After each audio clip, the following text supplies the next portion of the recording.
You are listening to This Podcast Could Have Been an Email, presented by Berkshire Community College.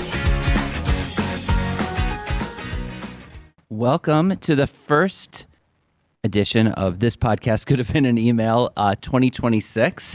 Jonah, Happy New Year. I think it's too late in the year to say Happy New Year, but maybe we're doing this on New Year's Day. Yeah, I mean, you don't know when we recorded this, technically. And that could have been like a really long delay between recording and distribution, which there probably will be.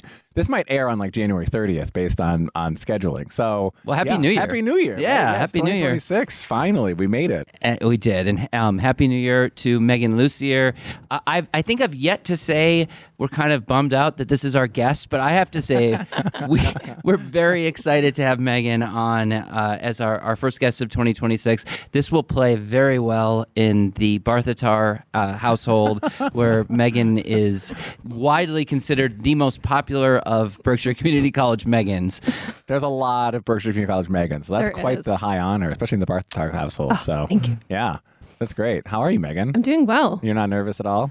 Slightly. No sweat? No, you're all set? Not yet. All right, don't worry. It's early. It's very early. Yeah, we're just getting started. So, all right. Well, it actually isn't January 1st. I think it's January 13th. Yeah. And it is the week before the start of a semester. So really very gracious of you to be here during probably one of your 3 or 4 busiest weeks of the year. Absolutely. It is very busy down at the One Stop right now with new students coming, returning students coming. So lots happening in the area. Yeah. Well, it's really, I think that probably most of our listeners know who you are, though. We have a bunch of new people who have started working at BCC since faculty and students went on break. So let's just start out by introducing you, Megan. Who are you? Where are you from? How long have you been with the college? Why are you considered the Princess of Dalton? I want to hear that in reverse order, though. No, I'm kidding. Please. So my name is Megan Lussier. I am the Director of Admissions here at the college. I started in July of 2023. Fun fact, my first day of work was actually walking the 4th of July parade. So that was very exciting, where I got to see the community, meet a lot of people, and then I started my real official first day, the day afterwards, which was a Wednesday. I'm born and raised in Berkshire County. Dalton specifically. Ooh, nice T in Dalton. I like that. I know. Wow. Most people pronounce it Dalton, not Dalton. It's Dalton. Yeah. It's Dalton, like mountain. Dalton. Yeah, Dalton. Anyway, moving on. I'm not from here, so I say Dalton, but most people drop the T. I know, I'm aware. Yeah, there's no T. It's just Dalton. Went to Wacona Regional High School.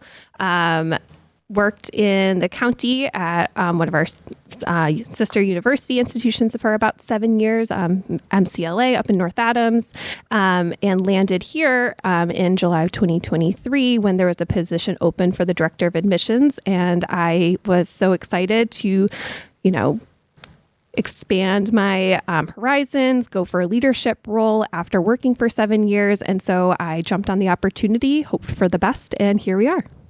And it's gone all right so far. So far, I mean, yeah. There's some bets that have been placed that, haven't come to fruition yet. So you still got time. So well, you're stuck with me. That's true. How many years you have in the system? Ooh. At least? I know you have fewer than me. So 20-ish. 20. I'm 22 for sure. So yeah. We'll retire at the same time. Perfect. We'll go on a cruise together. Oh, amazing. Where do you think you'll go? I want to go up. Can we go to like Newfoundland? You want to go south? Alaska? That's why we have to go on the other side of the country for that. I'm not flying to Alaska to get on a boat. I've heard that the Alaska cruises are pretty amazing. I know, but it's like I don't want to fly all the way over there just to get on a boat to go around. Come on. No. We could do Bermuda up to Canada. That sounds aggressive. Well, you're retired. You have nothing but time. That's true, actually. That's nothing to do at all. That's true. If we're around. Yeah. So that got dark. Sorry, it's 2026, everyone. It's exciting. Good things are happening. So, Megan, what for those who don't know what people who work in admissions do, could you kind of walk us through what that is? Megan and I share that we both started our careers. I started my careers working in admissions. I've moved on to other things, but you've kind of stayed in it. I'm a lifer. But for folks who listen to this who don't fully understand, what admissions officers do, or maybe their kind of idea is an institution where you're really selective and you're making decisions about who to let in and not. What does admissions look like here at Berkshire Community College? Yeah, so like I said, I started off my career at MCLA, which was a 4-year state university, and I transitioned to a 2-year institution, which admissions practices are similar in the sense that the goal is to admit a student to campus. Both of them are state institutions where access is a big thing for both of us.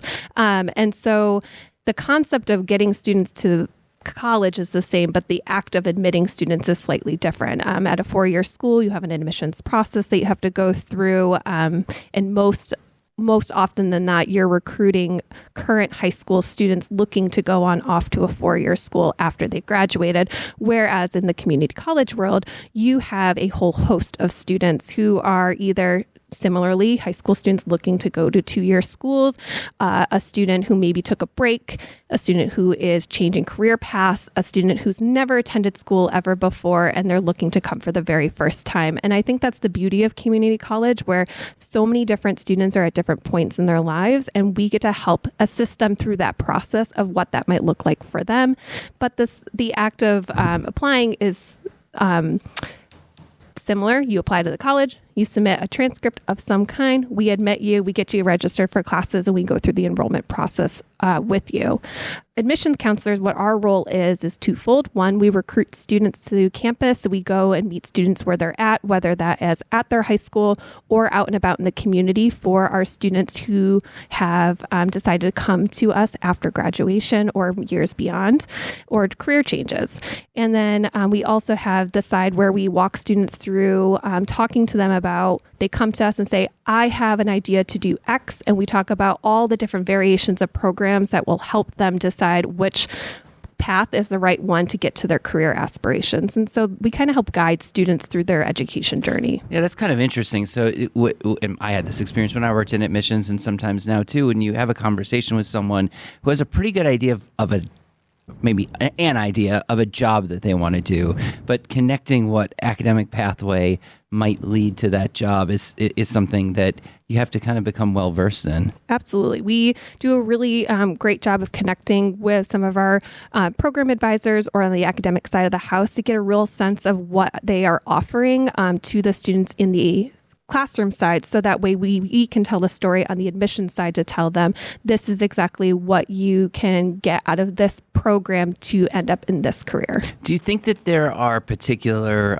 personality traits or skills that position a person to do this particular kind of work well? Oh, absolutely. I've been in this now for probably almost 10 years working in the admissions world, and we have definitely seen the extroverted, exuberant, high energy, bubbly personality tends to be the quote unquote typical personality of somebody who works in admissions. But we'd also see a lot of people who are a little bit more like mellow and chill and can walk somebody step by step through the process on a very calm level that some students like and appreciate, because they might be nervous going through the process for the first time or going through the process again many years later. And so helping them, guide them through their journey at a little bit of a slower pace is also beneficial as well. Oh, that's great. So that gets us to our first commercial break, and please stick with us, and we'll be right back with more of this podcast. Could have been an email after this. The next Berkshire State of Work Summit is focused on its signature series called AI for Marketing, taking place on Tuesday, February 3rd in K111, brought to you by the Workforce and Community Education Department. This dynamic 3-part workshop brings together experts in digital strategy, algorithm-ready content, and AI-powered design to help marketers create smarter, faster, and more effective campaigns. This event is filling up quick, so grab your tickets at berkshirecc.edu/summit today. Full disclosure, I asked Gemini to write this last script, so if you don't like it, you can blame Alphabet, aka Google. Welcome back to This Podcast Could Have Been an Email. During the break, we were talking about how at this year's Golden Globes, they gave away the first Golden Globe for a podcast. We didn't win, Jonah. Yeah, I was disappointed. I didn't know that there was a nomination for podcasts, nor did I submit any paperwork to get us nominated, nor do I know anyone in Hollywood. But I was disappointed that we didn't win. So yeah, I read about it after the Golden Globes had happened. We lost Amy Poehler, which heavens to Betsy! You listen to her. That's wicked good. It was. I mean, go look it up. I can't remember everyone, but it was Smartless. I mean, it was it was a tough category. I think we probably came in 6th or 7th. 6th or 7th. Yeah, exactly. Absolutely. Most likely. I don't think people actually understand the high level of technical acumen that one needs to run this particular podcast. And I say actually that there is some jest in that, but we couldn't do what we do without Schwa and Alzi. And Yeah, literally. I mean, I've been doing this now. We've been doing this now for over a year, and I still have no idea what I'm doing. Every single time I sit at this booth, I'm like, Alzi, what button do I press next? I literally don't know. She has to show me where the mute button is. I have no clue. And it's been over a year, so you think I would have learned something. But I would love to get this like recorded on TV sometime so people could literally see Alzi like push our head that we're like we're putting our voices into the microphone. So we are back with Megan Lussier, our director of admissions, and Megan was talking about one of the transitions from a 4-year school into a 2-year school, and a big part of the difference is that this isn't true at all 4-year institutions, but many the target recruitment age is a senior in high school. But I think that not only is that not necessarily true for BCC, at the moment you joined us, we had also were just getting Mass Reconnect, which was the free community college for 25 and older. In fact, I think when I offered you the job or we interviewed, we talked about how it might come and it hadn't been announced yet. Yeah, it was about a month later. I started in July and it was announced like probably mid-August. And I was like, alrighty, time to get people in for the fall semester 2 weeks later. Yeah, something like August 5th or 8th or something. And then like we rolled it out on like the 13th or something. And classes started like September 3rd or 4th. Something like that. Yeah. and I have often and will always give Megan kind of an enormous amount of credit. In fall 2022 to our fall 2025 numbers, Jonah and I were just looking at it this morning. We're up over 50%. Yep. And yes, we were given some tools, but one of the tools that we were given, or one of the levers we got to pull, was your leadership in admissions. And take all the credit, put it on your resume, make sure you put that in your performance evaluations for the next several years to come. Absolutely. We just need to keep consistent. Well, yeah, that's no pressure. Good luck. But I think the other thing that happened right when you came into the institution was that we had made the decision to purchase a CRM, and I'm guessing that people around campus have kind of heard us talk about a CRM and what that means, but maybe just take a minute and explain what a CRM is. Absolutely. So CRM stands for Customer Relation Management. It's a tool that many institutions and also companies and businesses across utilize to help keep their clients or students kind of like in a centralized location. So that way we can evaluate and process in our case, admission applications. And so our CRM is an Ellucian product called Recruit. So we got it to talk seamlessly with a colleague, which is our student information system. And so students apply through the CRM and we can track students through various different ways. We can look at whether they submitted a transcript, when they applied. We can sort by what schools that they attended, what graduation years. Are they a transfer student? Are they readmit? Are they coming to us for the first time? So help us kind of decipher where the student is at in their own personal admissions funnel. And it's a way and tool to organize. And when a student is submitted and their information is all set, we kind of send it over. And so it's a seamless process to get student information from one system to another. And also it serves as kind of the way that we can communicate with students through that process as well. Yeah, we can set up communication plans where they get automatic emails based on the buckets a student falls into, whether it's a certain program or if a certain point in the application process, whatever that might be, they can get targeted emails based off of how they answered the questions on the application. So like theoretically, if I was a faculty member and I was sitting in my office listening to this or driving home and listening to this podcast, and I was thinking about ways that I might want to recruit and grow enrollment in my program, theoretically they could work with your team and put something together for students who had indicated an interest in a particular program. Absolutely. And what's great about a CRM tool, we are currently, I believe, in year 2.5 of having the system. And it's not just something you implement and leave. It's something that you grow and change as the years go on, which is the beauty of a CRM system. So that way, if a faculty member is sitting here and listening to this podcast and they had the aha moment of, I would love to send Megan or the missions team a prompt so that way we can target a program of students, we can do that. We can set it up, we can get it going, and it's something we can create and change as we go on, as the years go on. So I have a senior and a junior in high school, both of whom are kind of in the admissions funnel, and I think we're getting a lot of this information. They're getting a lot of emails. I think 70% of the paper mail that comes to our house is from colleges, sending their view books or postcards about us coming to visit, or the kids thinking about those institutions. And I think one of the things that has become really apparent to me is how education is financed is pretty confusing. So if you look it up, there's a number. Which really doesn't have anything to do with what I'm going to spend. And also there's pressure once I'm the parent in this situation, but once you're admitted to an institution, that you pay a deposit, so you hold your seat. Could you talk about our process? Yeah, so at a 2-year school, there's no deposit for a student to hold their seat in a class. How we determine a student getting, quote unquote, deposited into their class year or their start semester is really if we've created a way, because we've updated our admissions process, that students now have to submit either a high school transcript, equivalency, or a college or college transcripts that equate to 60 credits or more, basically associate's level or higher. That allows us to get a gauge point of, is the student committed to coming to school or not, because through this process, and this also, we combated this with fraud as well, because when Free Community College got announced, out came fraud students and fraud applicants who are trying to get federal financial money through the process, because in order to get Free Community College, you have to apply for the FAFSA. And it's a last dollar amount award given to students. And so this was a way for us to determine whether or not a student was legitimate when they were going through the application process. But essentially, if a student submits something to us, we know that they're probably serious about coming to school. And then when they get to campus and register for classes, in our eyes, that's a deposit, because they actually took the step to come and register for classes. And that's the goal that we want to get, is students to get here to register for classes.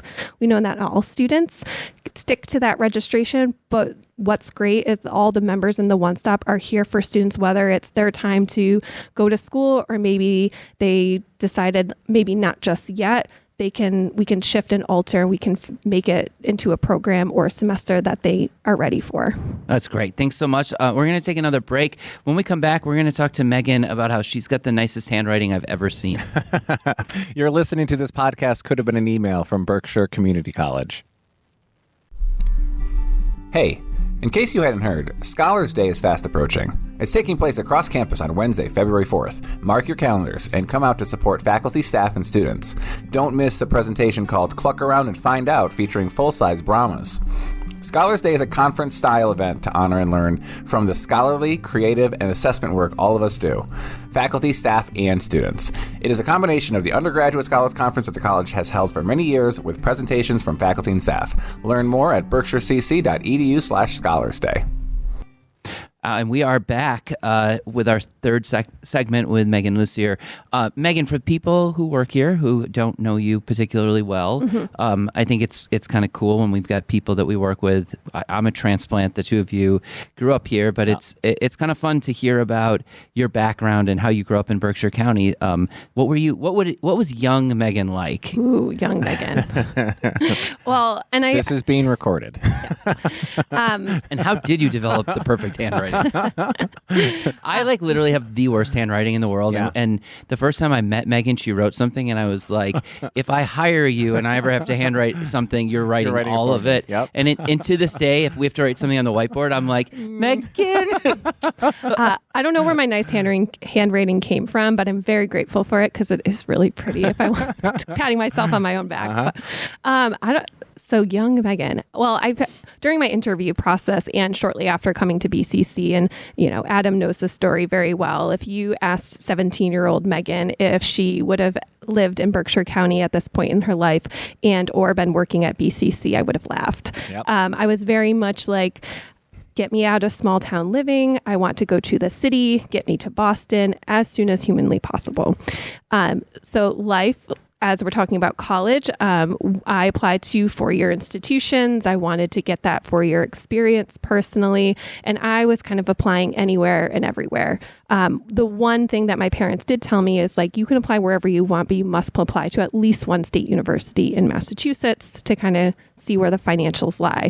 And speaking of financials, and that's how I ended up at Westfield State University. My parents sat me down, shared with me my top 3 schools based off of their financial aid packages, and Westfield State was arguably the most affordable one for me to go to. So went to Westfield State, ended up being a communication major. I went to an open house at a different institution and learned about communication and major and how you could be on MTV one day. And I was like, sign me up. TRL. Yeah. What a timely reference. For those of you under the age of 30, MTV used to be this thing on TV where you would watch it and they would play music videos, and I think it was put to rest Maybe at the end of 40, right? Under the age of 45. Well, you're maybe. both under the age of 40. I'm under the age of 40. I remember, there was a period there in the 90s with VH1 and MTV would compete for the music videos, but then it really turned into reality television thanks to Real World and The Challenge. If you grew up, when I grew up, you spent an enormous amount of time watching MTV. Yeah. So I was like, sold, gonna go work there. So ended up being a communication major and kind of went through college in all 4 years. And I got to my senior year where I took a professional communication course. It was elective in my program. And you went through and explored the different careers that you could do within communication. But during my time, I was like, I'm going to be a TV news anchor. I'm going to be a wedding planner. Found out they don't make that much money. But you're kind of being a wedding planner right now anyway. Absolutely. It's great. Congratulations, by the way. Thank you. Very excited. For folks who don't know the context, Megan got engaged, and we're all very, very, very excited. So congratulations. Yes. Moving on. Okay. Thank you. And then I did an internship actually my senior year. I needed 12 credits left to graduate, but for my total credit load, but I completed all my course requirements for my program. And so I ended up doing a 12-credit internship with the alumni office of school. And that was my aha moment where you can actually work in higher education. And I went through 4 years of college not realizing everybody who I met in advising and career development and all these other, like working in the equipment room. These are their people's full-time jobs working at a college. I was like, how cool, going to college forever. Right. And so after that, I started looking for different careers in higher education. And I found most of the things I was interested in was alumni, because that was my only experience, was master required positions. And so I started looking at grad programs. And that's how I ended up at Merrimack College for a year-long grad program. And I did a fellowship there where I was an academic counselor for students it was essentially a bridge program. It was called the Compass program, where students who in their admission process showed potential, but they didn't quite have the GPA to be fully admitted to the college. So they went through like this year-long temporary program where I kind of coached students through like time management, basically what people in our academic success coaches do here at BCC is essentially what I did in my grad program. And so when I graduated, I was looking at alumni, I was looking at advising, and my dad, who was also the one who pointed out being a communication major, said, oh, there's an admissions counselor position opened up at MCLA. You might want to try to apply for that. And so lo and behold, that's how I ended up in the world of admissions by getting that entry-level position. I've worked my way up into that point, and that's kind of like how I ended up staying in Berkshire County was on a whim of, I'm going to try this for a year and see how I like it. And I fell in love with talking with people, working with people, seeing how they wanted to go on their educational journey. And that still continues to this day in the role that I'm in right now. You strike me as somebody who likes to kind of explore somebody else's dream and help them figure out how to do it. Absolutely. What I do enjoy is, similarly, I was not necessarily trying to get out of the Berkshires. I'm a huge mama's boy. I was never leaving far. But I applied to BU, and I got into BU, and I was going to go to Boston University, and got scared. So then I applied to UMass, got into UMass, and I was going to go to UMass. Got scared and decided, you know what, I'm just going to go up the street to MCLA because I'm too scared to leave home, and I want to come home every weekend to have my mom do my laundry, which she did. But you did the same thing. You made it as far as Westfield, a little further than me, though. I made it up to the streets in North Adams. You made it to Westfield. Our dreams of the big city, you know, maybe not necessarily, but... I did have a small stint living in Central Mass for a little bit, and then Central Mass, what part? Like Worcester area. Okay, so that's the biggest city that you've lived Other in. than Merrimack when I went to grad school. Like Was that when you flipped the RV? Yeah.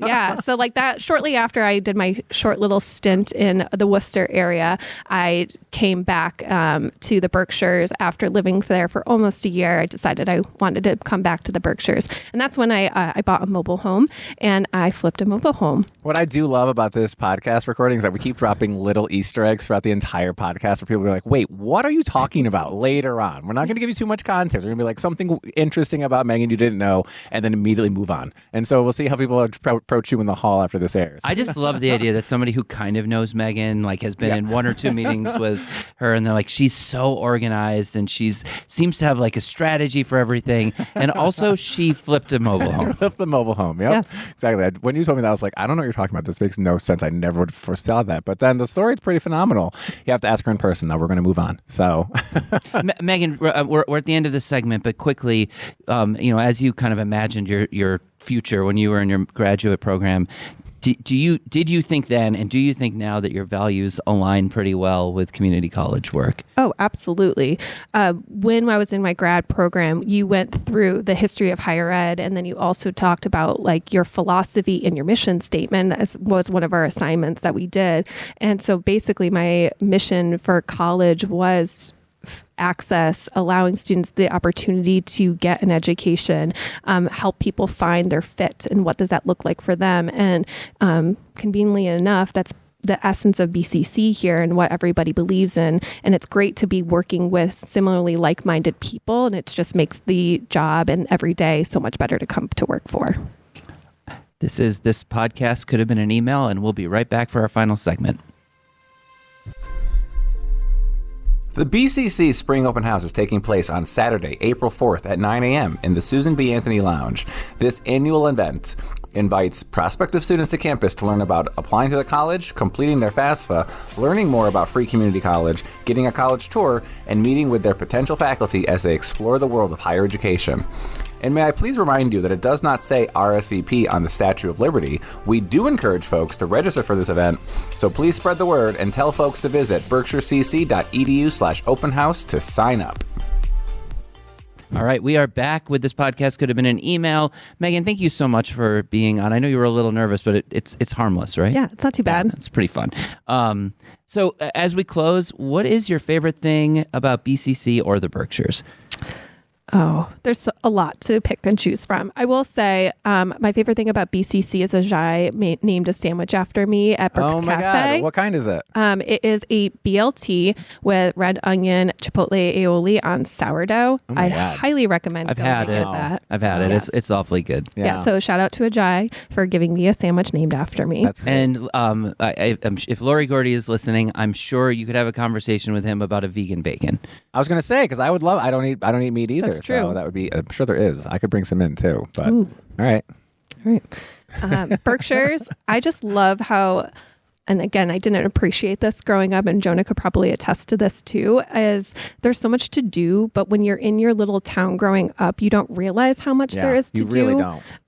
And that's the beauty of being now an adult in the Berkshires, where you have a car and you can drive around and check things out. Or if you don't have a car, there is the B bus that will take you to and from places across the county. So I think that's really cool. Like you get to experience other little subdivisions of the county as an older adult. So I like to golf, and I like to go skiing and Run. I like to run sometimes. I run in the Harvest Run. That's basically about it. I don't know. My fiance might be getting me to sign up for the half marathon steel rail race. Nice. Oh, we'll see. Well, you got to wear a BCC shirt if you do. You do. Yes. That's the new rule for anyone running anywhere in the Berkshires has to wear BCC I'll have to go to the gear. BCC swag store. They have some nice running shirts. We do. Yeah. What are you currently reading or watching, or what's a hobby that you want to share? Ooh. So over the winter break, I read Frida McFadden's The Housemaid series. So there was 3 books and then a little novella. So I finished that, watched the movie. Highly recommend doing both.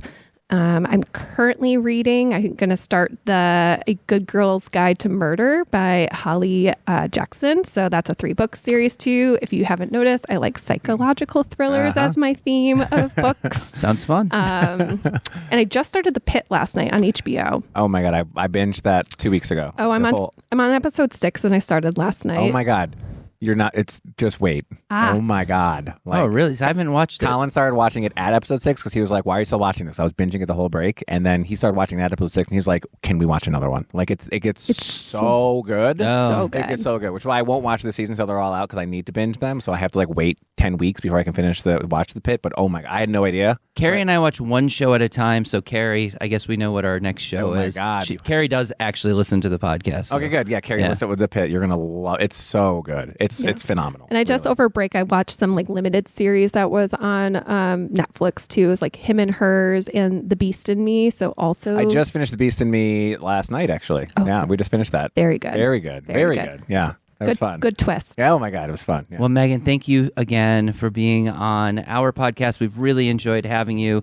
I do want to wish everybody a really happy new year, and we'll in real time, we're going to have Welcome Back tomorrow and orientation on Thursday, and then we'll start a new semester. And this is the beginning of a new semester is always super exciting.